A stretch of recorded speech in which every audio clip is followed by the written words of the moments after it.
Hello students, good morning. आइए move करते हैं इलस्ट्रेशन 6.24 इनकम टैक्स 6.24। इसके बाद एक ही इलस्ट्रेशन बचेगा 6.18। बस हमको इतने से इलस्ट्रेशन पे फोकस करना है, इनमें से कोई एक एग्जाम में इलस्ट्रेशन छप जाता है। इसके अलावा हम थोड़ी सी प्रैक्टिस और भी करेंगे बच्चों। कहाँ से? हमारे 5 ईयर पेपर्स की जो बुक आती है पार्थ की या किसी ब्रांड की ले सकते हो, उसमें फर्क नहीं पड़ता, पिछले 5 साल में आए हुए क्वेश्चंस। लेकिन जब आप इन क्वेश्चंस की प्रैक्टिस कर लेंगे तो उसके बाद वो 5वां साल वाले क्वेश्चंस आपसे चुटकियों में सॉल्व हो जाएंगे।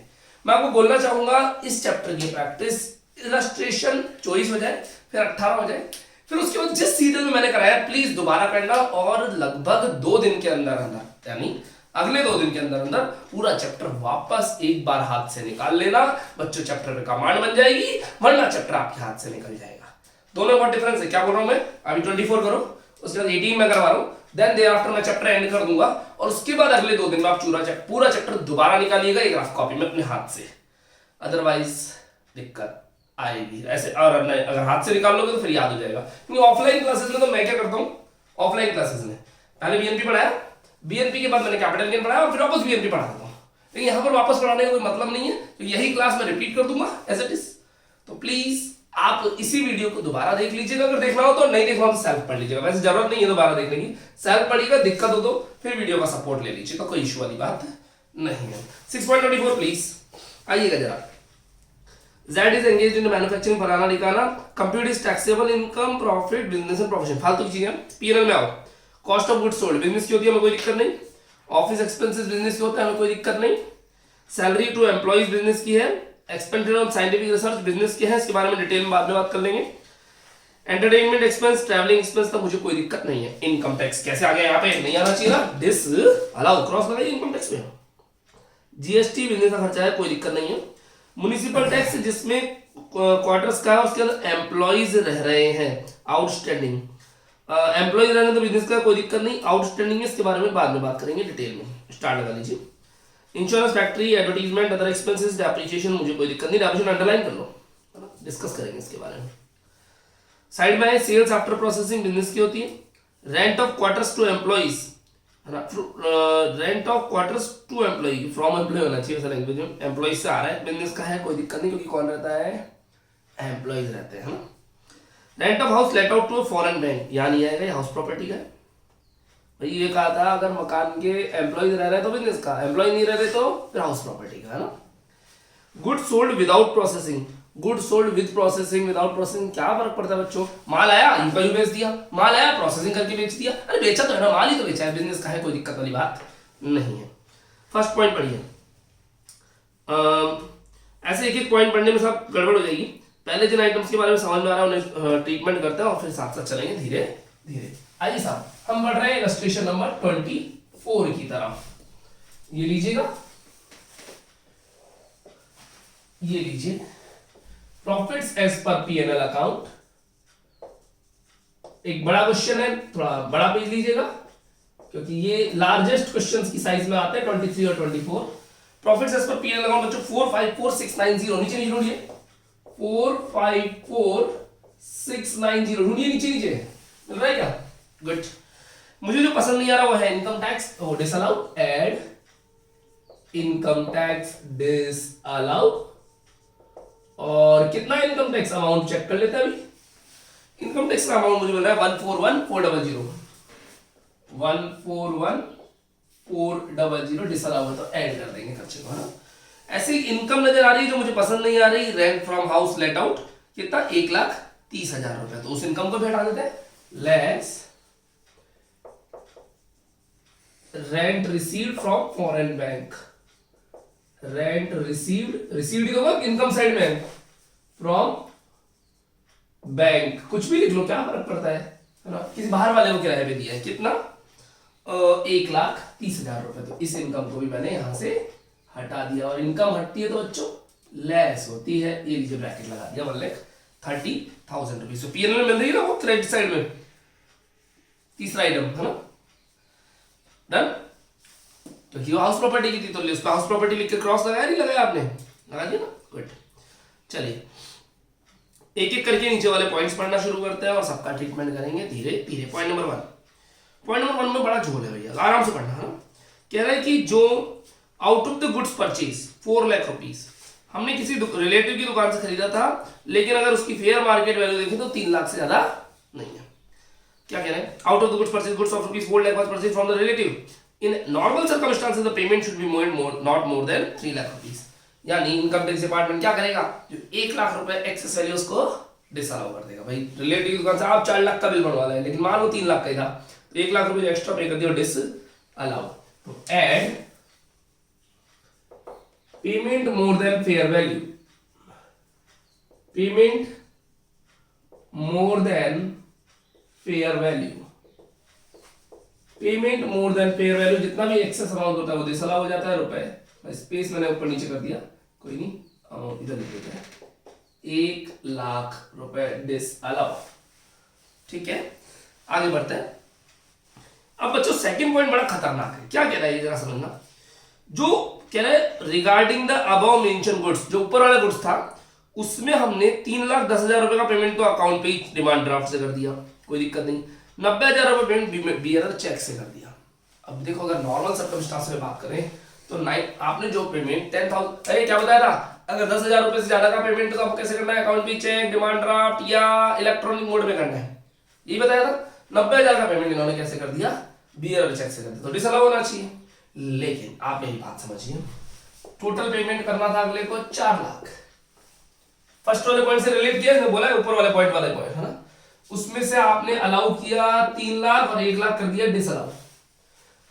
करा ना पिछले पॉइंट में, जो 1 लाख का पेमेंट है वो आप कैसे भी कर सकते हो, क्या दिक्कत है, जब डिसअलाउ ही हो गया तो उसको पेमेंट की कोई बाउंडेशन ही नहीं है। तो उन्होंने कहा उसमें से हमने 90,000 बियरर चेक से कर दिए। अरे भाई कोई फर्क ही नहीं पड़ता, आप किसी से करो, क्योंकि एक अगर वो कहता 1,10,000 बियरर चेक से कर दिए, तो 1 लाख तो हम डिसअलाउ कर चुके हैं ऑलरेडी, 10,000 और डिसअलाउ कर देते, पर उसने बोला 90,000 अपन ने बियरर चेक से करे। अरे तो जो 1 लाख रुपए डिसअलाउ हो चुके हैं वो कैसे भी हो सकते, अब उसका पेमेंट आप कैसे करो कोई फर्क नहीं पड़ता, क्योंकि उसको ऑलरेडी क्या कर चुके डिसअलाउ। ये बता बात कैसी हुई, मैं समझाता हूँ। क्या हुआ था, मजे की बात, थोड़ा कॉमेडी में समझाते हैं। मैं सुबह सुबह अपने बाइक से निकल रहा था, रेड लाइट पे खड़े थे और गलती से हेलमेट लगाना भूल गए, हाथ में लगा था हेलमेट है। पुलिस वाले भाई साहब आए और अपनी चाबी गाड़ी के निकाल के साइड में, उनका आओ साहब, शिट हेलमेट लगाना भूल गए, कोई बात नहीं। तो अब उन पुलिस वाले भाई साहब ने अपना काट दिया 200 रुपए का एक चालान, 200 रुपीज का चालान काट दिया। अपन ने भी चालान के पैसे पूरे दिए और पर्ची लेके आगे निकल गए। अगली रेड लाइट पे अब हेलमेट लगाना है या नहीं लगाना, बोलो। अब तो रैप का ही बोला हेलमेट, चालान की रसीद आ गई ना अपने पास। अब तो अगले 24 घंटे के लिए रात को 12 बजे तक, मुझे एग्जैक्ट रूल अभी नए वाले पता नहीं है, बट जब तक का भी टाइम पीरियड तब तक हम हेलमेट नहीं लगा सकते, कि एक बार चालान कट गया अब तो क्या दिक्कत है, अब तो अपन हेलमेट के बिना घूमेंगे पूरी सिटी में। सब भी देखेगा, लो ये पर्ची ऑलरेडी चालान कटवा के बैठा हूं, तो समझ पा रहे हो मेरी बात को, दोबारा चालान थोड़ी काटेगा।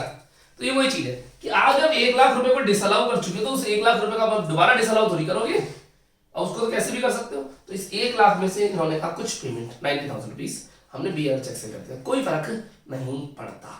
अगर एक से ज्यादा का पेमेंट कर दे, एक से ज्यादा का पेमेंट कर देते बियर चेक से, जो एक्स्ट्रा ज्यादा वाला है वो डिसअलाउ हो जाता। मान लीजिए मैं पहले मेरे सिंगल आदमी का हेलमेट का कटा, अब मैंने पीछे एक पर्सन को और बिठा रखा, दोनों ने हेलमेट नहीं लगा रखा, तो कहेगा भाई साहब ये चालान है, सिंगल आदमी का, पीछे वाले का भी चालान बना देता हूँ, दोबारा बनाओगे तो डबल तो बनेगा ना, अगर ज्यादा होगा तो। क्या बात समझ में आ रही है। तो सेकंड पॉइंट दोबारा पढ़िए प्लीज, वो फर्स्ट पॉइंट से कोरिलेट कर रहा है, हिंदी में साफ साफ लिखा हुआ है, उपयुक्त वर्णित रिश्तेदार को 310 का पेमेंट ऐसे गया और 90 का पेमेंट ऐसे गया। पॉइंट नंबर सेकंड पे ओएफसी लिखिएगा प्लीज, पॉइंट नंबर सेकंड पे ओएफसी, ओनली फॉर कंफ्यूजन लिखिएगा। पॉइंट नंबर सेकंड पे ओएफसी लिखिएगा प्लीज, लिख दिया। एक पॉइंट करें, अपने बुक के सॉल्यूशन का पॉइंट नंबर 2 पढ़ के आए, वर्किंग नोट नंबर 2, अपनी बुक के सॉल्यूशन का वर्किंग नोट नंबर 2 पढ़ के आइए, फटाफट जाइए। बुक के सॉल्यूशन का वर्किंग नोट नंबर 2 पढ़ेंगे।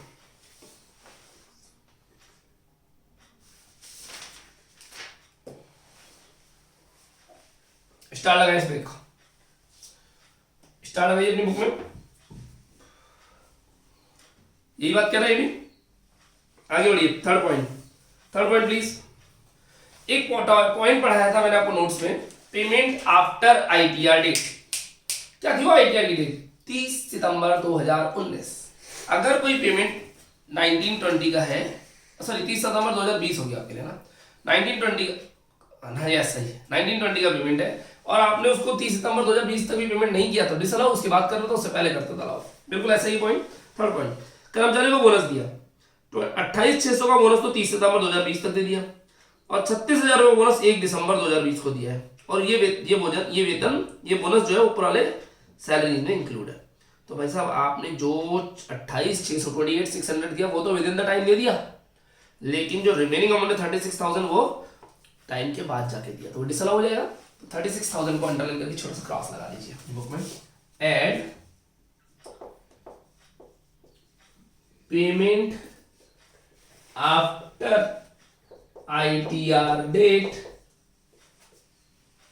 बोनस ब्रैकेट में लिख देता हूं कितना 30,000 डिस अलाउ। ठीक है ना, सिंपल क्वेश्चन चल रहा है बिल्कुल आराम से। 30,000 ही तो था, सॉरी 36,000 था, फिगर गलत लिखा मैंने, 36,000 अब सही है, 36 है ना, यस करेक्ट है ना। जो बाद वाला पेमेंट है वो डिस अलाउ। आगे बढ़िए, आगे बढ़िए प्लीज। फोर्थ पॉइंट क्या कह रहा है?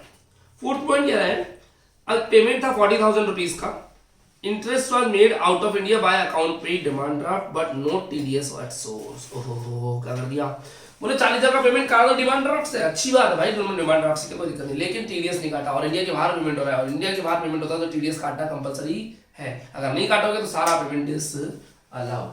एड पेमेंट विदाउट टीडीएस, ये सारे पॉइंट है ना सेकंड वाली लिस्ट है ना उसमें से आ रहा है। कौन सी सेकंड वाली लिस्ट? एक लिस्ट दिखा दी जिसमें 5 स्टार लगाए थे अपन ने, एक तो थी एक्सपेंस अलाउ की, एक थी एक्सपेंस डिसअलाउ की। डिसअलाउ वाली लिस्ट में सारे उसके पॉइंट है। Payment without TDS disallow rupees 40,000। ठीक है, आगे बढ़ते हैं, आगे बढ़ते हैं, समय ज्यादा बर्बाद नहीं करेंगे बच्चों। फिफ्थ पॉइंट खतरनाक है, प्लीज ध्यान से देखिएगा। Expenses on scientific research include 30,000 is cost of land disallow. अरे लैंड तो अलाउ ही नहीं होती, मैंने लिखवाया था नहीं लिखवाया था आपको लैंड अलाउ है नॉट अलाउ, मुझे ध्यान नहीं है, अगर नहीं लिखा हो तो लिख के आएंगे प्लीज, मुझे ध्यान नहीं है। वैसे मैं एक बार चेक कर लेता हूँ, पीछे जाइए नोट्स में, पीछे जाइए नोट्स में please. Expenses on scientific research का टॉपिक खोलिएगा, नोट्स जहाँ खत्म हो रहा है उससे ठीक एक पेज पहले, नोट्स जहाँ खत्म हो रहा है उससे ठीक एक पेज पहले एक्सपेंसेस ऑन साइंटिफिक रिसर्च। हाँ मैंने लिखा है एक्सपेंसेस ऑन साइंटिफिक रिसर्च की सेकंड लाइन में कैपिटल एक्सपेंडिचर के नीचे लिखा है लैंड नॉट अलाउड, लिखा है ना, यहाँ नहीं। सुनो ना इधर आओ, मैं अपने बिजनेस के अंदर अगर साइंटिफिक रिसर्च पे कोई खर्चा कर रहा हूँ तो उस खर्चे से मैं जमीन नहीं खरीद सकता, उस पैसे से मैं जमीन नहीं खरीद सकता, हम लैंड नहीं खरीद सकते। तो इन्होंने लैंड पे खर्च कर दिया 30,000, तो ये तो गए 30,000, तो पूरे के पूरे क्या होंगे बच्चों डिस अलाउ, पहली बात तो है ना। फिर आगे कहा है इन्होंने, वापस आओ क्वेश्चन में, 16,000 रुपए donation to national laboratory for research and business for upload programme. 16,000 रुपए अपन ने काय के खर्च किए, नेशनल लेबोरेटरी के खर्च किए। इधर मैं समझा रहा हूँ, समझाऊंगा प्लीज इधर। ये अपना साइंटिफिक रिसर्च का अमाउंट है, कितना है क्वेश्चन में देख लेते हैं, जाके देखिए क्वेश्चन में 84,000। क्वेश्चन में जाके देखो पीएनएल के अंदर, पीएनएल में कितना है जाके देखो ना 84,000, और वो 84,000 ऐसे लिखा हुआ है। अब सुनो इधर, इस 84 के अंदर अपन ने एक लैंड खरीदी हुई है रुपए कितने की 30,000 की, और 16,000 रुपए अपन ने दिए हुए हैं एक नेशनल लेबोरेटरी को, और बहुत सारे, उन्होंने दो ही चीजें बताई। अब मैं आपको रूल बताता हूं, लैंड तो डिसअलाउ है तो ये तो हटा देंगे, लैंड को सबसे पहले disallow, add scientific research on land disallow, कितना पूरे 30,000 रुपए, ये तो गए। ठीक है, अब नेशनल लेबोरेटरी वाले की बात करें, नेशनल लेबोरेटरी वाला बच्चों 150% अलाउ होता है।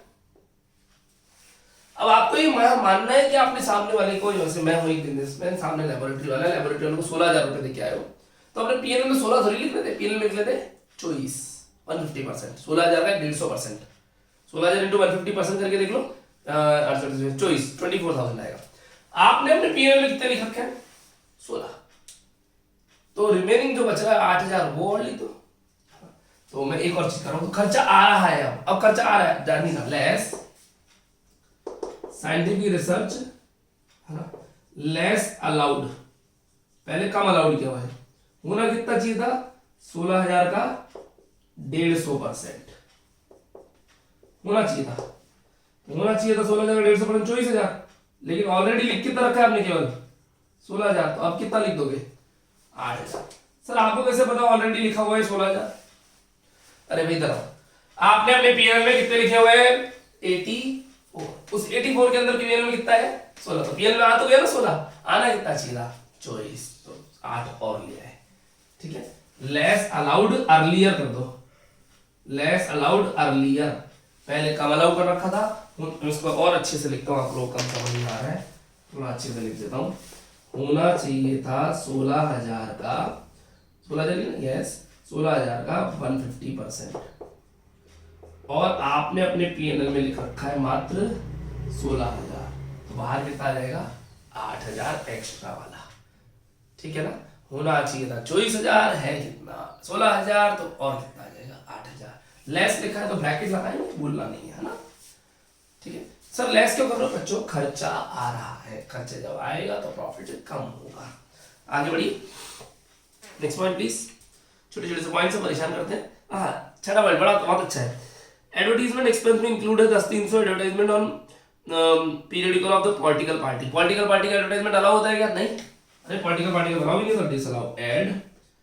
एडवर्टाइजमेंट इन पॉलिटिकल पार्टी, एडवर्टाइजमेंट इन पॉलिटिकल पार्टी आप लिख लेना 10-300 डिसअलाउ। ठीक है, एक 17,100 उन्होंने साइन बोर्ड ये खरीदे, साइन बोर्ड पे खर्च करेंगे, ये भी डिसअलाउ क्योंकि कैपिटल एक्सपेंडिचर है। तो एडवर्टाइजमेंट इन पॉलिटिकल पार्टी डिसअलाउ, शॉर्ट में लिख रहा हूँ, टाइम नहीं है ना।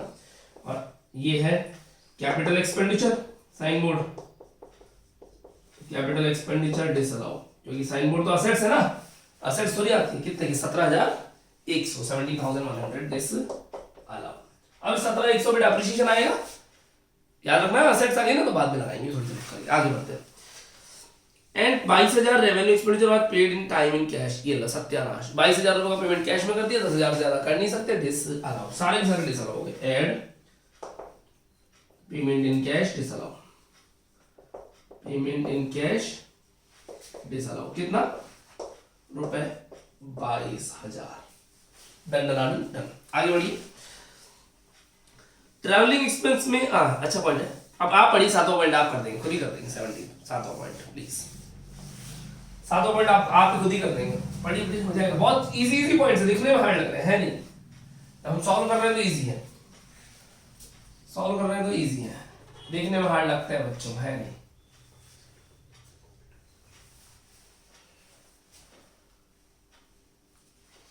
कह रहे मुंबई गए थे, 2 दिन खुद का प्राइवेट टूर हो गया, मतलब ऑफिस के काम बोलते गए, 2 दिन कहीं चुपचाप निकल लिए। कहाँ निकल लिए आप सब जानते हो, कहाँ गए होंगे मुंबई में, तो है ना।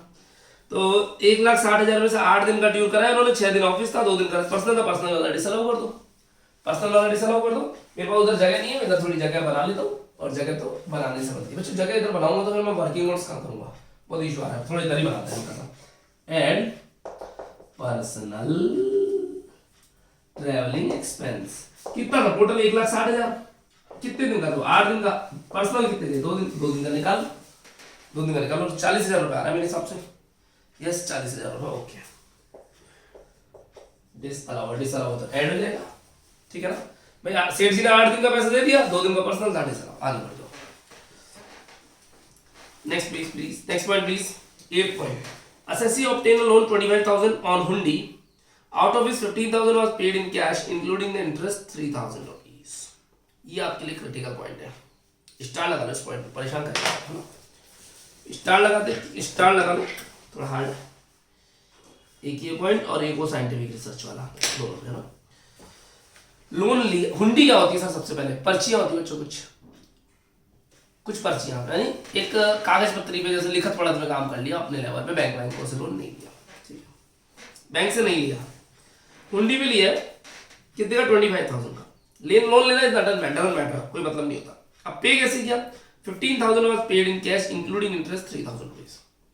15,000 रुपए कैश में पे कर दिए, इसमें 3,000 रुपए इंटरेस्ट के भी थे, यानी 12 + 3 हो गए। अब पेमेंट 12 + 3 हो, चाहे कैसे भी हो, पेमेंट 10,000 से ज्यादा है, कैश में नहीं होना चाहिए था, पूरा का पूरा डिसअलाउ। ये इंटरेस्ट के बाद कंफ्यूज करने के लिए बोलिए। मेरे पास नीचे जगह नहीं है, मैं अब जाना ही पड़ेगा, तो कोई तरीका भी नहीं, तो इधर जगह बचा लेते थोड़ी सी, है ना। Add payment in cash bracket में लोन कितने का 15,000 डिस अलाउ, खत्म कहानी। आगे बढ़िए please. Next point, no tax deducted on rent received from foreign bank. कह रहे हैं फॉरेन बैंक से जो रेंट रिसीव हुआ उसको कोई टैक्स डिडक्ट नहीं किया तो डिसअलाउ, जबकि हम पूरा फॉरेन बैंक का रेंट पहले डिसअलाउ कर चुके हैं 1,30,000 रुपए, तो कोई मतलब है नहीं इस पॉइंट का। हो गया। ड्यूरिंग द प्रीवियस ईयर, एक मिनट रुकिएगा, मशीन इतने की थी, इतने की मशीन खरीदी, ये 10वां पॉइंट पूरा डेप्रिसिएशन का है, थोड़ा देर रुक के बात करेंगे इसको, है ना। मशीन की बात कर रहा है, 10वें पॉइंट को रुका, 10th पॉइंट को होल्ड कर रहा हूँ। 11th पे चलिए। 11th return down value of the quarter of the employees bank building, ये भी डेप्रिसिएशन का ये पूरा। और 12th पॉइंट में डेप्रिसिएशन। बच्चों 10, 11, 12 तीनों पॉइंट डेप्रिसिएशन के हैं। आइए बात करते हैं डिटेल में डेप्रिसिएशन की। करूँ स्टार्ट? तो मैं थोड़ी सी जगह, एक मिनट, डेप्रिसिएशन में मुझे कितनी जगह चाहिए होगी, एक मिनट देख लेता हूँ मैं, होल्ड करिएगा ना। डेप्रिसिएशन क्वेश्चन में कितना लिखा हुआ है जी, 186 लिखे रहने दो उसको। आपके अकॉर्डिंग डेप्रिसिएशन कितना आना चाहिए वो अभी देख लेते हैं। चलिए, क्वेश्चन में मेरे को एक असेट भी मिली थी बीच में, कौन सी असेट थी, मैंने कहा था इस पर डेप्रिसिएशन लगाएंगे अपन, साइन बोर्ड, है ना। ठीक है, होल्ड करिए, मैं चेक कर लेता हूँ ना।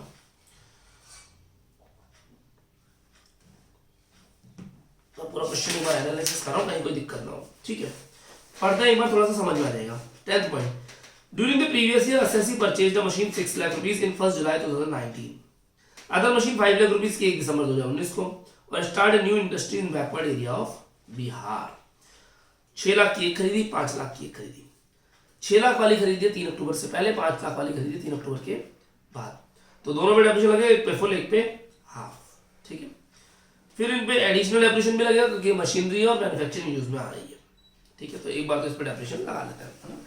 तो डेप्रिसिएशन का वर्किंग नोट बच्चा बहुत बड़ा होने वाला है, मैं अपना स्पेस लिमिटेड कर देता हूँ ताकि जगह बनाने से बन जाए। और यहाँ पर मैं पार्टीशन कर देता हूँ, इधर भी वर्किंग नोट बनाऊंगा, इधर भी वर्किंग नोट बनाऊंगा। तो हम वर्किंग नोट किसका बना रहे हैं, डेप्रिसिएशन का। और उसमें पहली एसेट्स अपन ने कौन सी उठा ली, मशीन। बॉक्स में बैक कर लिए, थोड़ा हाईलाइट लगे। तो मशीन भी 2 है ना। तो इन मशीन्स का मैं 2 तरह का डेप्रिसिएशन निकालूंगा, नॉर्मल डेप्रिसिएशन और फिर एडिशनल डेप्रिसिएशन। 6 लाख वाली जो मशीन है, मशीन पर डेप्रिसिएशन रेट हमेशा 15% होती है, इस पे पूरे साल का डेप्रिसिएशन लगेगा क्योंकि ये 3 अक्टूबर के पहले खरीदी है। तो रुपया आ गया 90,000। ठीक है, फिर 5 लाख वाली एक मशीन और है, डेप्रिसिएशन तो मशीन पे 15% ही लगता है, लेकिन इस पे हाफ हो जाएगा। क्यों? क्योंकि 3 अक्टूबर के बाद खरीदी है। तो ये हो गया हमारा 37,500, 37,500। तो डेप्रिसिएशन का अगर टोटल करें तो आ रहा है 1,27,500 मेरे हिसाब से। मैं एक बार कैलकुलेशन चेक कर लेता हूँ।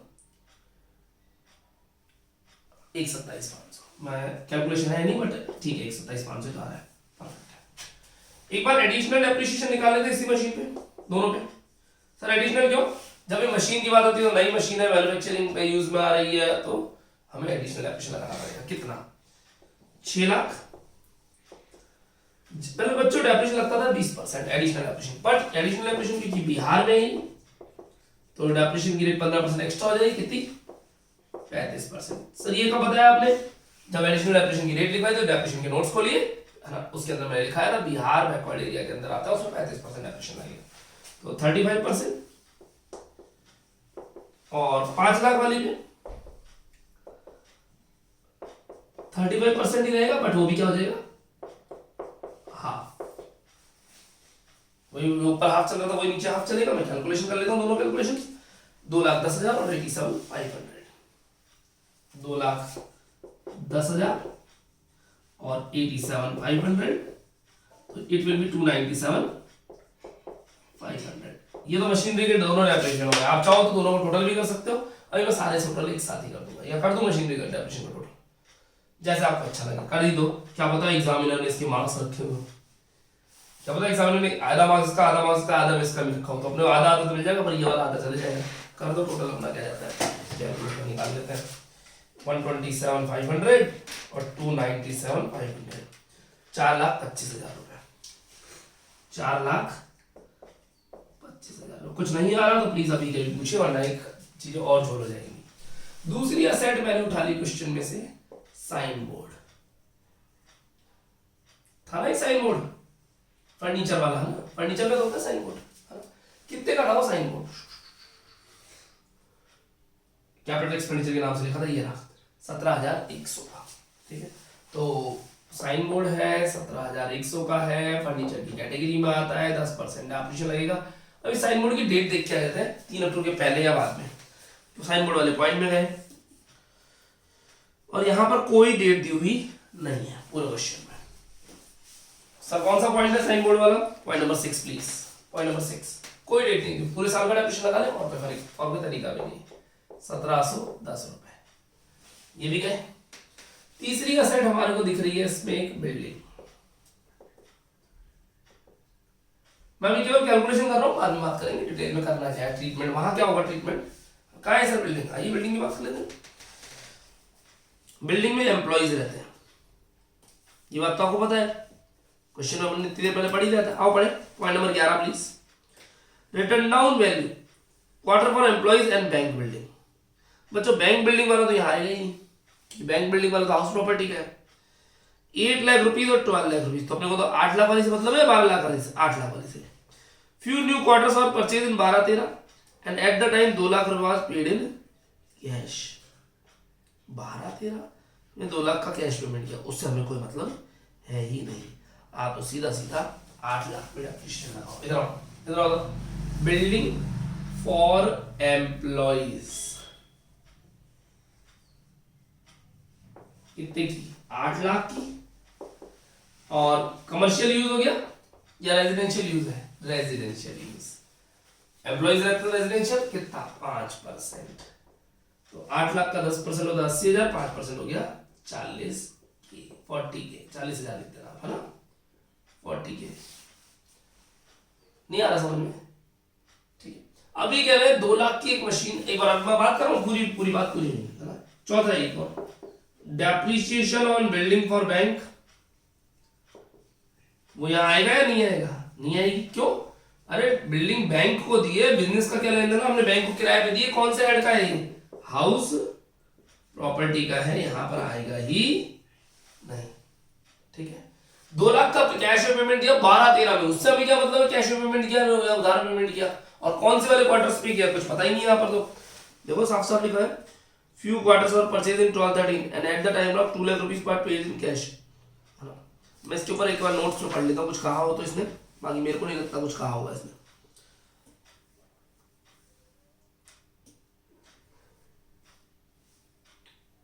अच्छा, ये कह रहे हैं कि जो कैश वाला रूल है ना, इधर जब अपन कैश वाले पे डेप्रिसिएशन नहीं लगाते थे, कहते हैं ना कैश में पेमेंट करते डेप्रिसिएशन नहीं लगाना, वो रूल 1/4/2017 के बाद आया था। उससे पहले तो लगता था डेप्रिसिएशन, तो हम तो नहीं लगाना है ना। जब कैश परचेज के 12-13 से हमें कोई लेना देना नहीं है। लोग मैं लिख ही देता हूं, cash purchase 2 lakh rupees OFC।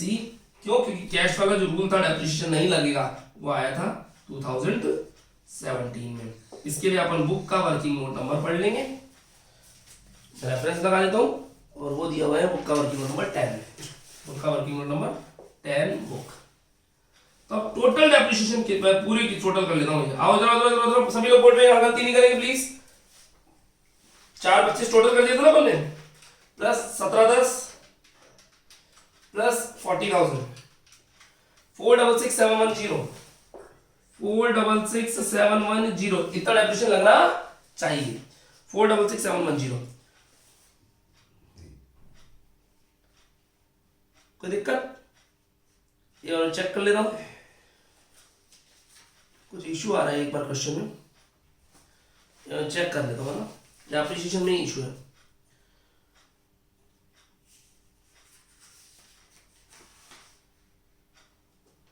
अच्छा, मेरे से मिस्टेक हुई, मेरे से मिस्टेक हो रही है। एडिशनल डेप्रिसिएशन में से डिडक्शंस और लेस होगी, एक और डिडक्शन मिलती है 15% की। चलिए अभी बात करेंगे उसकी, है ना। एक पॉइंट छूट गया मेरे से नोटिस में, है ना। अभी एक नोट अलग से लिखवा देते हैं आपको, ताकि नोट्स में वो पॉइंट आ जाएगा। मेरे से एक मिस्टेक हुई है, कोई बात नहीं। तो डेफिनेशन मैं पहले पूरी बात कर लेता हूँ, फिर उसके बाद बात करूंगा। डेफिनेशन लगना कितना चाहिए 466,710। आप इतने में बराबर आ जाओ मेरे सब कुछ आगे। तो जितना डेफिनेशन लगना चाहिए वो तो लिख दो 466,710 लेस डेप्रिसिएशन और चाहिए। लगा तो नहीं कैलकुलेशन, एक पॉइंट अभी बाकी है, पहले पॉइंट कंप्लीट करो। क्वेश्चन का last point, depreciation charge in PNL. जो डेप्रिसिएशन पीएनएल में चार्ज है वो 15% है opening balance of WDB of machine of 15%। कह रहा है इनके अलावा, इधर आओ, इनके अलावा कुछ मशीनें की ओपनिंग वैल्यू भी चल रही थी, उन पे 15% डेप्रिसिएशन हमने लगाया जो कि पीएनएल के अंदर लगा हुआ है। बहुत बढ़िया बात है, उस समय क्या दिक्कत है भाई, पुरानी कोई मशीनें चल रही है तो डेप्रिसिएशन लगाओगे नहीं लगाओगे? लगाएंगे। कितना परसेंट से लगाओगे? 15% से। बुक वाले नहीं देखिए 15% लगा के पीएनएल लगा दिया। तो जो डेप्रिसिएशन आपको पीएनएल में नजर आ रहा है, चेक करो 186 क्वेश्चन की पीएनएल 186 का डेप्रिसिएशन है, वो किसका है? पॉइंट नंबर 12 का है। तो उससे हमें कोई दिक्कत है ही नहीं। तो जो क्वेश्चन में डेप्रिसिएशन लगा हुआ है उससे हमें कोई दिक्कत नहीं है। लेस, अब इस डेप्रिसिएशन को तो एक्स्ट्रा डेप्रिसिएशन बोल दो क्योंकि वो क्वेश्चन में लगा हुआ है जो भाई एक्स्ट्रा डेप्रिसिएशन कहां से आया? वर्किंग नोट से 466,710 और डेप्रिसिएशन लेस होगा। नहीं यही बात समझ में? इधर आओ, इधर समझाता हूं। हमारे घर में पहले से कुछ मशीनें थी, उन पे 15% डेप्रिसिएशन लगना चाहिए, वो लगा दिया हमने पीएनएल के अंदर 186, कोई दिक्कत ही नहीं। उसके बाद इतनी सारी इंफॉर्मेशन और दी, ये खरीदा ये खरीदा ये खरीदा, उन पे डेप्रिसिएशन और लगा दिया, इनके ऊपर एक्स्ट्रा डेप्रिसिएशन आ गया। यार ये बात समझ में?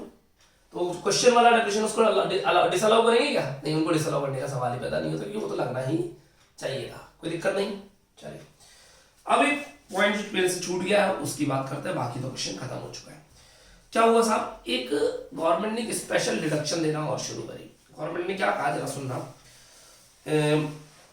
अगर आप एक रूल मैं आपको लिखवाना भूल क्या गया, वैसे काम में नहीं आता इसलिए लिखवाया मैंने। अगर आप 4 बैकवर्ड स्टेट्स के नाम बताएं, बिहार, आंध्र प्रदेश, तेलंगाना और वेस्ट बंगाल। बिहार, आंध्र प्रदेश, तेलंगाना और वेस्ट बंगाल, इन 4 बैकवर्ड स्टेट्स में कहीं पर भी आप प्लांट एंड मशीनरी लगाते हो तो आपको डेप्रिसिएशन की क्या क्या मिलेगा? डेप्रिसिएशन तो अभी तो बताया था 15% नॉर्मल डेप्रिसिएशन, एडिशनल डेप्रिसिएशन 20 है, 35। उसके अलावा एक और डिडक्शन मिलेगी आपको, डेप्रिसिएशन नहीं, डिडक्शन, छूट मिलेगी। मैं डेप्रिसिएशन नहीं कह रहा, छूट मिलेगी। कितनी? 15% ऑफ कॉस्ट। 15% ऑफ कॉस्ट आपको और मिलेगी जितनी भी आपने असेट्स खरीदी है उसके ऊपर। तो मैं आपको ये रूल्स अलग से लिखवा देता हूँ और पहले तो अच्छा अभी पूरा कॉपी कर लो ताकि मेरे को मिटाने की जगह मिले। आप आराम से कॉपी कर लीजिए, कोई दिक्कत वाली बात नहीं है, प्लीज पूरा अच्छे से, ताकि मैं इधर लिख पाऊंगा ना, मुझे इधर ही लिखना पड़ेगा स्पेस का, में बस 2 ही लाइन का काम बचा हुआ है। ठीक है, आपने लिख लिया होगा। ठीक है, मैं इसको मिटा देता हूँ यहाँ से। डेप्रिसिएशन कहा, अब मैं डेप्रिसिएशन की बात नहीं कर रहा, मैं इसकी स्पेशल डिडक्शन की बात कर रहा हूँ। ये एक वीआईपी पास है, ऐसे कहते हैं कि कुछ स्पेशल लोगों को 2 लड्डू गवर्नमेंट ने और दिए हैं एक्स्ट्रा। तो ये सर एक्चुअली होता क्या है, मैं आपको सच्चाई बताऊं, हम जो इनकम टैक्स का एरिया पढ़ते हैं वो रियल इनकम टैक्स का मात्र 40% एरिया पढ़ते हैं। जो रियल में इनकम टैक्स है वो उसका केवल 40% हिस्सा हम क्लास के अंदर पढ़ते हैं। सर बाकी क्यों नहीं पढ़ते? बाकी बहुत बड़ी इनकम टैक्स है, अगर मैं पूरी पढ़ाऊं तो लगभग जो फीस है इसकी कम से कम 20,000 रुपये टच कर जाएगी। टैक्स इतनी बड़ी है और हमको 6 से 8 महीने लग जाएंगे पढ़ने में इन डिटेल, इतनी बड़ी। और राजस्थान यूनिवर्सिटी ना तो उतना लंबा सिलेबस देती, ना उतनी बड़ी बातें करती। तो हम वही बात करेंगे जो हमारे काम की है, रेलिवेंट। अब अरे एक डॉक्टर को सबका इलाज करना आता है क्या? क्या वो पूरी डॉक्टरी पढ़ सकता है क्या? वो एक पर्टिकुलर एरिया का पढ़ता है जितना उसका कोर्स होता है। बोले मैं तो केवल इसका इलाज करूंगा, तो वो जितना कोर्स है उतना ही पढ़ेगा। आइए बात करता हूँ, हम डेप्रिसिएशन की बात करें। डिडक्शन एक स्पेशल डिडक्शन है।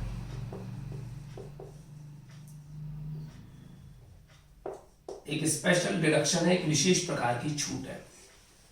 अगर आप कोई न्यू प्लांट एंड मशीनरी लगा रहे हो, कहां पे? बैकवर्ड स्टेट्स में, पिछड़ित राज्य। वो कौन कौन से बताए इन्होंने? 4, बिहार, वेस्ट बंगाल मुझे पिछड़ा नहीं लगता बट ये तो कुछ भी कर सकते हैं। बिहार, वेस्ट बंगाल, तेलंगाना और एक और था आंध्र प्रदेश, ईपी, आंध्र प्रदेश। तो आपको 15% ऑफ कॉस्ट, कॉस्ट बोला कॉस्ट, आपको एक स्पेशल डिडक्शन मिलेगी, है ना। और किस पे मिलेगी? न्यू होनी चाहिए प्लांट एंड मशीनरी, तो ही मिलेगी एक एक्स्ट्रा डिडक्शन। तो ये डिडक्शन और दे देता है, लेस स्पेशल डिडक्शन 15% ऑफ। हमने 2 मशीनें लगाई, एक 6 लाख की और एक 5 लाख की, 11 लाख का 15%। जवाब दे रहे 1,65,000 की स्पेशल डिडक्शन की छूट मिल रही है। हमें पता नहीं था, हमने प्रोविजन पढ़ा नहीं, एक नया प्रोविजन हमारे हाथ लगा, स्टार्ट करे तो बस बस बस बच्चों हो गए सारे पॉइंट्स। पीजीबीपी की कैलकुलेशन खत्म हो चुकी है, मैं वर्किंग नोट्स बना चुका हूँ। तो ये एक नया प्रोविजन आप अलग से लिख लीजिए। आप चाहो तो इस प्रोविजन को अपने नोट्स में जाके भी लिख सकते हो। एक बार मुझे पूरी कैलकुलेशन करनी पड़ेगी। 454,690 प्लस 1,41,400 माइनस 1,30,000 प्लस का 1 lakh plus 36,000 plus 40,000 plus 30,000 minus के 8,000 प्लस के 10,300 प्लस 17,100 प्लस 22,000 प्लस 40,000, डर लगता है गलती ना हो, प्लस 15,000 माइनस 466,710 और माइनस 1,65,000। बहुत कुछ गड़बड़ हो गया। 1,36,780 परफेक्ट आ रहा है, कोई गड़बड़ नहीं है। 1,36,780 बुक का आंसर भी यही है ना, परफेक्ट 1,36,780, यस करेक्ट। अब आपको इनमें से किस पॉइंट में दिक्कत है? देखिए मैंने यहाँ पर स्टार लगाया, कहाँ कहाँ मुझे कुछ खास नजर नहीं आता। 1,65,000 पे स्टार लगाया, इस 15,000 में भी एक स्टार लगा, कंफ्यूज करता है बिना बात ही कि 3,000 पे इंटरेस्ट था, एक पैसे पे लगेगा लगेगा, एक 8,000 पे स्टार, वो मैंने 1 लाख इस एरो इसलिए लगाया। अब तो जरूरत नहीं है, समझ में आ रहा है आपको कि 1 लाख इसका है, कोई खास दिक्कत नहीं।